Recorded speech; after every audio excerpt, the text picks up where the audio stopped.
ایک بہن نے کویسچن کیا تھا کہ بعض لوگ یہ بی بی فاطمہ رضی اللہ تعالی عنہا کے معجزے کے نام سے کتابیں پڑھتے ہیں اور بعض 10 بیویوں کی کہانی پڑھی جاتی ہے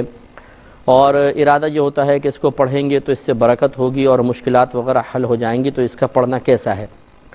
تو یہ ہم آپ کی خدمت میں عرض کر رہے تھے کہ پہلی بات یہ ہے کہ جو اس قسم کی کتابچے لکھے گئے ہیں جس میں کسی کو انکار نہیں ہو سکتا کہ کسی صاحب علم شخص نے نہیں لکھے ہیں،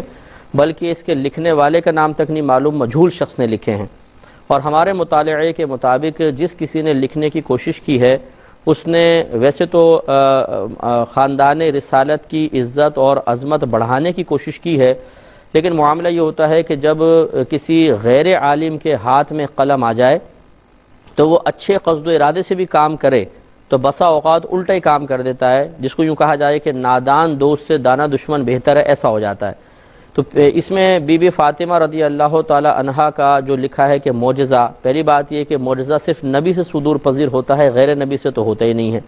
ایک سب سے بڑی جہالت تو اس میں یہ ہے۔ دوسری بات یہ کہ جا بجا اس میں ایسی چیزیں ہیں کہ جن پر اگر غور و تفکر کیا جائے تو خاندان رسالت کی عظمت کے بالکل منافی چیزیں ہیں، جس کو